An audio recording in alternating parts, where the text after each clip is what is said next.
പടച്ചോൻ നമ്മുടെ വശത്താണെന്ന് ഇപ്പൊ തെളിഞ്ഞില്ലേ? തമ്പുരാൻ ഉള്ളു തുറന്ന് വിളിച്ച മൂപ്പിലാൻ വിളി കേൾക്കും. ഇനി ആ കൊട്ടാരത്തിലെ കിരീടം ചെങ്കോലും കൂടി കിട്ടിയ നമ്മുടെ പകരുള്ളൂ. കാസിനെ റാംപ്രദനെ കണ്ട ആരെ? നമ്മുടെ സുലൈമാൻകുട്ടി പഠിക്കുന്ന കോളേജിലെ ക്യാൻറ്റീൻ നടത്തുന്ന ദജ്ജാലിലെ അഗസ്റ്റിൻ നമ്മൾ കണ്ടില്ല. ഓൻ കിരീടം ചെങ്കോലും പൊക്കിത്തരാന്ന് പറഞ്ഞ് 19,000 രൂപ അടിച്ചിട്ട് മാസം 5 ഓന് കൊട്ടാരത്തിലെ പൂശാരിയെ പരിചയമുണ്ടെന്ന്. അത് കിട്ടിയിട്ട് എന്തിനാ? തലയിൽ വെച്ച് നടക്കാനോ? ഗൾഫിലെ സുബൈറിന് വിറ്റ ലക്ഷങ്ങൾ ഉണ്ടാക്കാം. ഇതൊരു ബിസിനസ്സാ. ഈ കള്ളക്കളിയൊക്കെ നിർത്തിക്കോ. പോലീസ് അറിഞ്ഞാ പിടിച്ചാകും. അതൊക്കെ സർക്കാരിന്റെ മുതല. ബാപ്പ പോയ ആരെന്തായി? ജയിച്ചടാ മോനെ, കേസ് നമ്മൾ ജയിച്ചു. ആഫീസിൽ ഇരുന്നിട്ട് ഇരിക്കപ്പുറത്തില്ലാണ്ടായി. കൊച്ചപ്പ നിങ്ങൾ ചന്തലോട്ട് ചെല്ലി, 4-5 കോഴി എന്ന് ഇറക്കണം. കോഴി എന്താണ് നമുക്ക് മുട്ടനാരെ പഠിക്കാം. ഇന്ന് കേസ് ജയിച്ച ദിവസമല്ലേ? അതെ. ഇന്ന് ആട്ടർച്ചി ബിരിയാണി കച്ചപ്പറും പപ്പടവും. വല്ലാത്ത പഹയന്മാരെ തൊള്ളത്തോറൊരുത്തര് കൊയ്യ ഒരുത്തര് മുട്ടനാണ്. കൊച്ചാപ്പ, ഈ കൊച്ചാപ്പക്ക് പിള്ളേരുടെ സ്വഭാവോ? ചില തെണ്ടി പിള്ളേരുടാ. നബീസു, കേസ് നമ്മൾ ജയിച്ച്. നീ പഞ്ചായത്ത് കലക്കി കുറച്ച് സർവത്തിട്. ആ നബീസ, മാളവിക എവിടെ? എടീ, എല്ലാവരുടെയും സന്തോഷം കണ്ടില്ലേ? കേസ് നമ്മൾ ജയിച്ചു. എന്റെ അച്ഛൻ തോറ്റു അല്ലേ? കണ്ട തന്തേനെയും ബന്ധുക്കളെ ഇപ്പോഴും മറക്കാൻ കഴിയില്ലെന്ന് മനസ്സിലായില്ലേ? ഇതാണ് രക്തബന്ധം എന്ന് വെച്ചാല്.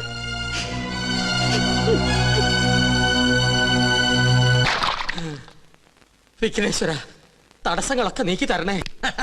തമ്പുരാട്ടി കുഞ്ഞിന്റെ കല്യാണാലോചന എത്തമണയും മുടക്കി. മഹാപാപം. ആ ചെയ്ത പാപത്തിന് പരിഹാരമായി കൊട്ടാരൻ ദേവിക്ക് 5 വെടിവഴിപാടും കഴിച്ചിട്ട് നോ വന്നിരിക്കണത്. എന്നാലും നിങ്ങൾ എന്തിനാ കല്യാണം മുടക്കിയത്? കൊട്ടാരം വക ക്ഷേത്രത്തിൽ പൂജാരി എന്ന പോസ്റ്റുമായി ദേവി പൂജ ചെയ്യാൻ തുടങ്ങിയിട്ട് വർഷം 16 കഴിഞ്ഞിരിക്കണു. ഒരു തികഞ്ഞ ദരിദ്രവാസിയായ നമ്മെ ഇപ്പൊ ദേവി ഒന്ന് കടാക്ഷിച്ചു. അതും നല്ല ബുദ്ധി തന്ന. എന്തു ബുദ്ധി? കേട്ടോളൂ, ഈ കല്യാണം കൂടി മുടങ്ങിയ വാർത്ത കൊട്ടാരത്തിൽ അറിയുമ്പോ അവരാകെ ഒന്ന് പതറും.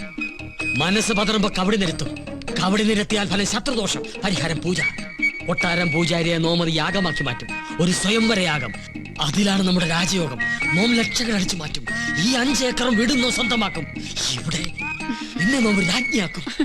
അതുവരെ നിങ്ങളെ ജീവനോടെ വെച്ചേക്കോ ഈശ്വര. എന്താ ഈശ്വരൻ നമ്മെ കൊല്ലൂന്ന് നിന്നോട് പറഞ്ഞുവോ? ഈശ്വരനല്ല കൊല്ലാൻ പോണത്. നിങ്ങൾ കൊട്ടാരത്തിൽ നിന്ന് കട്ടുകൊടുക്കാന്ന് പറഞ്ഞ കിരീടവും ചെങ്കോലും ചോദിച്ച് ആ അഗസ്റ്റ് വീണ്ടും വന്നിരുന്നു. എന്നിട്ട് അവൻ എങ്ങോട്ട് പോയി? കൊട്ടാരത്തിലേക്ക്. കൊട്ടാരത്തിലേക്കോ? എന്റെ വീട്ടിൽ വന്നിരുന്നുവോ? പിടിച്ചു നിർത്ത്.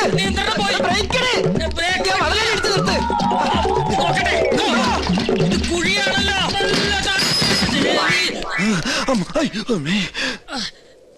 ചത്തിട്ടില്ലല്ലേ? ഇല്ല. ഇപ്പൊ ചത്തുപോയിരുന്നെങ്കിൽ ഞാൻ പറയുന്ന വിവരം കേട്ട് കൊട്ടാരത്തിലുള്ളവർക്ക് തന്നെ കൊല്ലാൻ പറ്റില്ലായിരുന്നു. അഗസ്ത്യ, ഒരു 50,000 ഉറുപ്പിക്ക് വേണ്ടി എന്നെ കൊലക്ക് കൊടുക്കരുത് കേട്ടോ. ഒന്ന് പിടിക്കുക. അഗസ്ത്യ, കൊട്ടാരത്തിലേക്ക് പോകരുത് കേട്ടോ. നിക്ക. അഗസ്ത്യ, നോ പറയണതൊന്ന് കേക്ക. വേണ്ട. അയ്യോ, താനൊന്നും പറയണ്ട. കുറെ കാലമായി താനിത് പറയുന്നു, കുറെ കാലമായി ഞാനിത് കേൾക്കുന്നു. ഇന്ന് എനിക്ക് രണ്ടിലൊന്നും അറിഞ്ഞു പറ്റും. ഇത്രയും കാലം പറഞ്ഞ പോലല്ല, എന്തിനും പരിഹാരം ഉണ്ടാക്കാം. ഉറപ്പാണോ? ഉറപ്പാ. എന്നാ പോ. എടോ, തന്നോടല്ല, നമ്മുടെ വണ്ടി പോകാനാ പറഞ്ഞത്. ഒന്നുകിൽ താൻ കൊട്ടാരത്തിൽ നിന്ന് മോട്ടിച്ചു തരാൻ തന്നെ കിരീടവും ചെങ്കോലും, അല്ലെങ്കിൽ താൻ അതിനായി എന്റെ കയ്യിൽ നിന്ന് വാങ്ങിച്ച 50,000 രൂപ എനിക്ക് ഇപ്പൊ കിട്ടണം. സാവകാശം വേണം. 10 ദിവസത്തെ സമയം തരണം.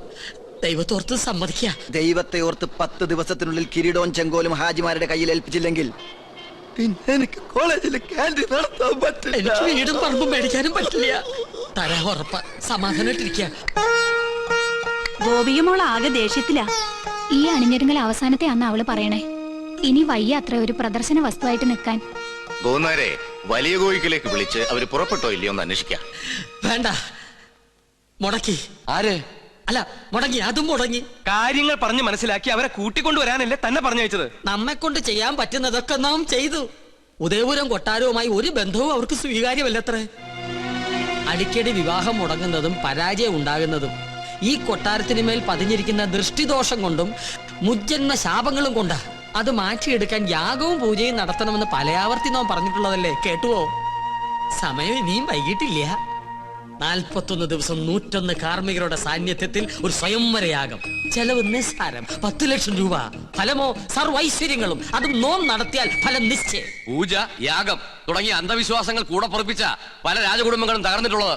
ഇവിടെയോ ഇതൊന്നും നടത്താതെയും കൊട്ടാരത്തിൽ ഒരു പൂജാകർമ്മം നടന്നിട്ട് വർഷങ്ങൾ കഴിഞ്ഞിരിക്കണു. ഒരുപക്ഷെ അതിന്റെയൊക്കെ ഫലമാണോ എന്തോ. ഗോവയ്ക്ക് ശേഷം ഒരു കുഞ്ഞിക്കാല് കാണാനുള്ള ഭാഗ്യം ഇവിടെയുള്ളവർക്ക് ഇല്ലാതായത്. ഗോന്നാരെ ഗുരുവായൂരുന്ന് വാസുദേവ നമ്പൂരിയെ വരുത്തുക.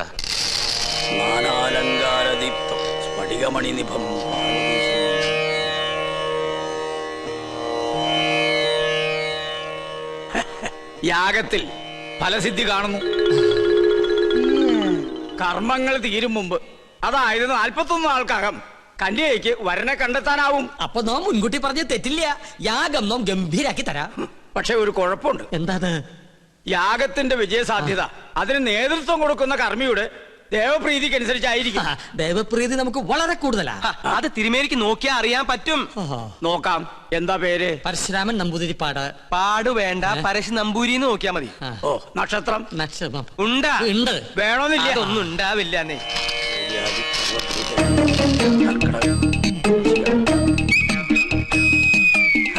തിരുമേനിക്ക് എനിക്ക് ദേവപ്രീതി അശേഷം. ഒന്നുകൂടി നോക്ക, ഒരല്പമെങ്കിലും കാണാതിരിക്കില്ല.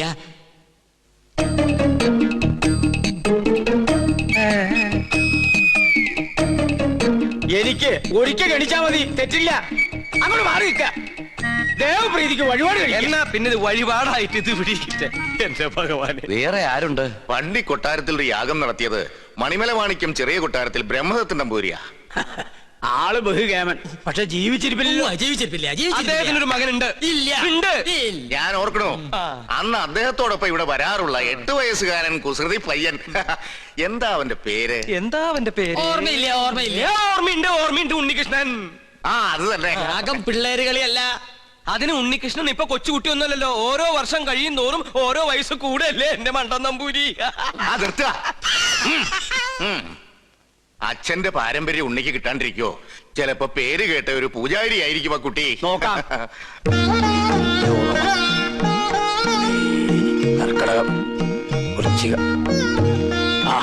ഇതിന് മേൽ മറ്റൊന്നും കാണുന്നില്ല. അത്രയ്ക്ക് കേമം. ഒന്നുകൂടി ആലോചിച്ചിട്ട്. വേണ്ട ഗോന്നേരെ, ഉടനെ ഉണ്ണിയെ കൊട്ടാരത്തിൽ എത്തിക്കണം. അമാന്തിക്കണ്ട, പുറപ്പെട്ടോളൂ. ഗൗളി ചലച്ചു. വടക്ക് കിഴക്ക്. ആളെ കണ്ടെത്താൻ ഇത്തിരി പ്രയാസപ്പെടും. അപ്പൊ പിന്നെ പോണോ? പോണം.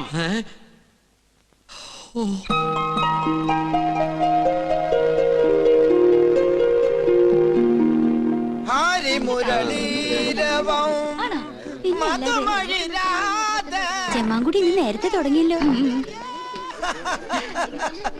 ചെമ്മാങ്കുടിയുടെ അത്ര ഇല്ലെങ്കിലും നല്ല സ്വരശുദ്ധി ഇല്ലേ?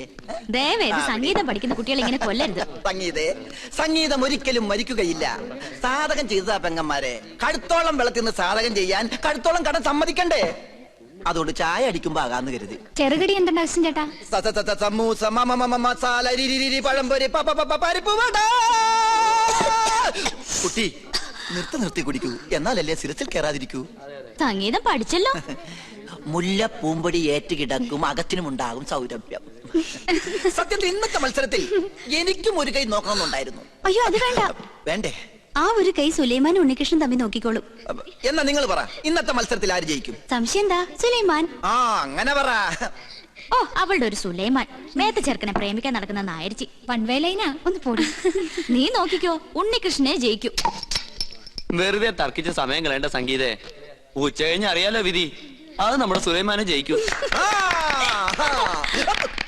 ബെറ്റുണ്ടോ? 1000 rupees bet. അഗ്രീഡ്. ഓക്കെ. ആന്റണിയും ശ്രീലക്ഷ്മിയും അഗസ്റ്റിനും ഒക്കെ എനിക്കെതിരാണെന്ന് അറിഞ്ഞോടിന് ചോദിക്കുക. വെറുതെ കാശ് കളയണോ? വീം പഠിക്കാതെ പാടി ജയിക്കടാ. എന്ത് തന്നെ ആയാലും ഒടുവിൽ വിജയം എന്റേതായിരിക്കും. ചെമ്പൈ സംഗീതോത്സവത്തിൽ പാടുന്നതും ഞാനായിരിക്കും. നമുക്ക് കാണാം. ആ പടാ. ഉണ്ണി, ചെയർമാൻ വിളിക്കുന്നു.